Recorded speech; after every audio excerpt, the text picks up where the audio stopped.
Hello guys, welcome back to my channel. আজকের ভিডিওতে আমি যে টপিকটা নিয়ে ডিসকাশন করব সেটা হচ্ছে আরেকটা ইন্টারেস্টিং টপিক, এবং সেটা হচ্ছে সেম টপিক যেটা গতকাল আমি ডিসকাশন করেছিলাম। সেটা হচ্ছে কিভাবে কোনো একটা পার্টিকুলার শেয়ারের আমরা ফেয়ার ভ্যালুটা বের করতে পারি।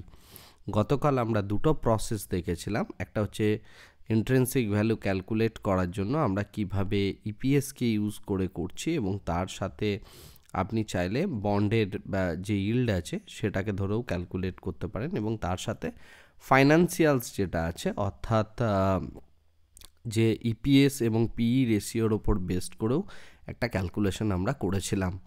আজকের এই ভিডিওতে আমি দুটো আলাদা পদ্ধতি দেখাচ্ছি, যে দুটো পদ্ধতি ব্যবহার করেও আমরা ইন্ট্রিনসিক ভ্যালুর ক্যালকুলেশন করে থাকি। ওকে, তাহলে ইন্ট্রিনসিক ভ্যালু যখন ক্যালকুলেট করা হচ্ছে, ইন্ট্রিনসিক ভ্যালু এটা ইমপ্লাইড ভোলাটিলিটি নয়, কিন্তু অনেকে ইমপ্লাইড ভোলাটিলিটি ভাবতে পারেন, বাট আমরা এখন ইন্ট্রিনসিক ভ্যালুকে শর্ট ফর্মে আইভি লিখছি।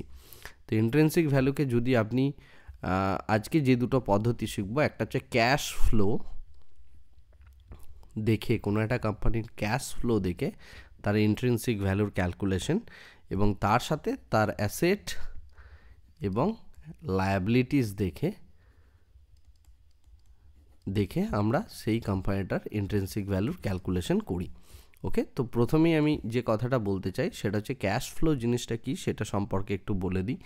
ক্যাশ ফ্লো হচ্ছে সেই জিনিসটা, কোনো একটা কোম্পানি ব্যবসা সম্পূর্ণভাবে করলো একটা বছর, সেটা করার পর তার টোটাল ধরুন কিছু খরচা থাকবে এমপ্লয়ি ম্যানেজ করার জন্য, অফিস ম্যানেজ করার জন্য, তার যদি সে কোনো প্রোডাকশন করে সেই বিজনেসের প্রোডাকশনগুলো করার জন্য ইত্যাদি বিভিন্ন কিছুর জন্য তার একটা কস্টিং আছে, এবং তার কিছু অর্ডারস আসবে। সেই অর্ডারস বা সেই মালগুলো যেটা সে তৈরি করবে সেটা সে সাপ্লাই করছে, বা কোনো রকম মনে করুন সে কোনো একটা সার্ভিস প্রোভাইড করে। ফর এক্সাম্পল আইটি কোম্পানিগুলো যেমন সার্ভিস প্রোভাইড করে, তো কোনো একটা সার্ভিস প্রোভাইড করছে বা কোনো একটা সফটওয়্যার প্রোভাইড করছে, এই টাইপের যা কিছুই হোক না কেন ব্যবসার, সেটা বিক্রি করে বা সেই অর্ডারটা থেকে তার একটা ইনকাম হচ্ছে, রাইট? সেই ইনকাম এবং টোটাল যে খরচা সেটা বাদ দেওয়ার পরেও আপনার সেখান থেকে বাদ দিতে হবে ট্যাক্স এবং আদার যে সমস্ত জিনিসগুলো রয়েছে, অর্থাৎ আপনি যদি লোন নিয়ে থাকেন তার ইন্টারেস্ট ইত্যাদি সমস্ত কিছু বাদ দেওয়ার পর, আপনি আপনার শেয়ার হোল্ডারদের ডিভিডেন্ড দেওয়ার পর,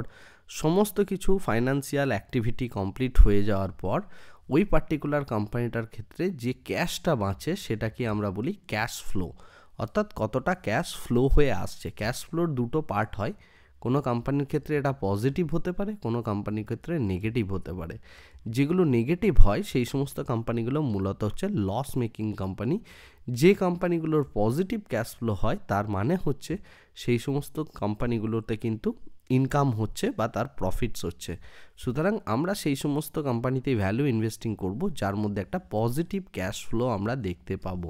এটা হচ্ছে এক নাম্বার ক্রাইটেরিয়া, যে ক্রাইটেরিয়াটা ধরে আমরা ইন্ট্রিনসিক ভ্যালু ক্যালকুলেশন করব based on cash flow. Second যেটা দেখব সেটা হচ্ছে অ্যাসেট আর লায়াবিলিটির হিসাবে। এখন অ্যাসেট আর লায়াবিলিটির কথা যদি আমরা বলি, এক্ষেত্রে অ্যাসেট দু রকমের হয়, একটা হচ্ছে ট্যাঞ্জেবল অ্যাসেট আর একটা হচ্ছে intangible asset. Intangible asset, tangible asset বলতে যেটা বোঝায় সেই কোম্পানির যে প্রোডাক্টটা রয়েছে সেই পার্টিকুলার প্রোডাক্টটা বানানোর জন্য তার যে ধরুন অফিস স্পেসটা লাগছে বা তার যে মেশিনারিজগুলো আছে, সাপোজ ফর এক্সাম্পল মনে করুন টাটা মোটরসের গাড়িটাকে ম্যানুফ্যাকচার করার জন্য প্রচুর মেশিন কিনতে হয়েছে, সেই মেশিনগুলোর যে ভ্যালু, এইটাকে বলা হয় ট্যাঞ্জেবল অ্যাসেট। বা তার মনে করুন তার ব্যাঙ্ক অ্যাকাউন্টে একটা হিউজ পরিমাণ টাকা রয়েছে বিজনেসের অপারেশনটা চালানোর জন্য, এগুলো প্রত্যেকটা কিন্তু হচ্ছে, বা কোনো ল্যান্ড আছে, অফিস আছে, এগুলো প্রত্যেকটা হচ্ছে ট্যাঞ্জেবল অ্যাসেট। আর ইনট্যাঞ্জেবল অ্যাসেট বলতে যে জিনিসটা বোঝায় সেটা হচ্ছে তার ব্র্যান্ড ভ্যালু, যেটাকে আমরা মেজার করতে পারি না পয়সা দিয়ে, সেটাকে বলা হয় ইনট্যাঞ্জেবল অ্যাসেট।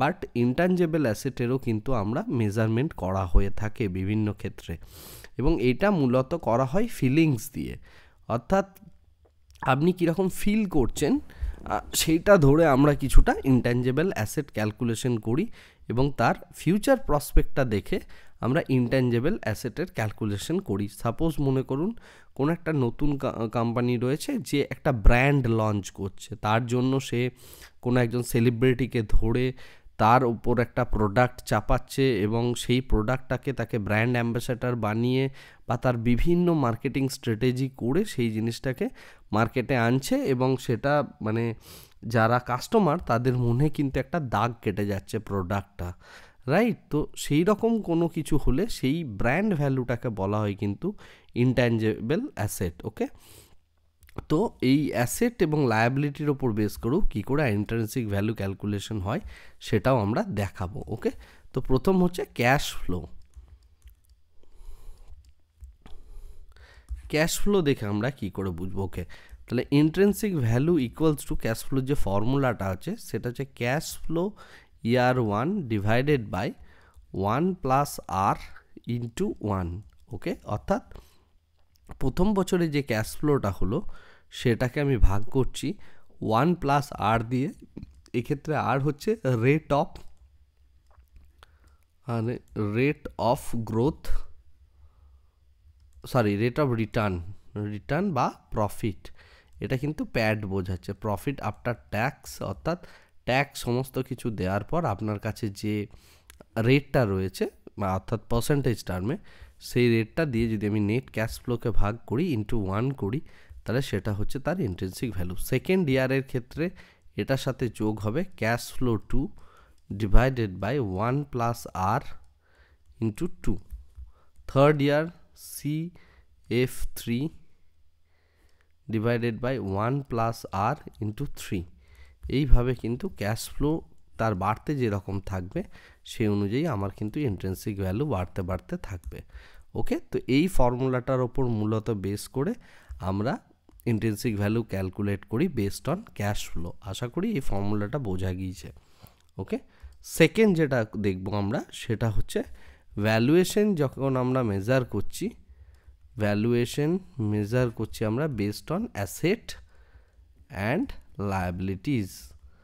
ঠিক আছে, এক্ষেত্রে আমরা কি করছি, ইন্ট্রিনসিক ভ্যালু বা value of a share equals to, আমি ফর্মুলাটা লিখছি জাস্ট, এখানে হচ্ছে সাম অফ ক্যাপিটাল অ্যাসেট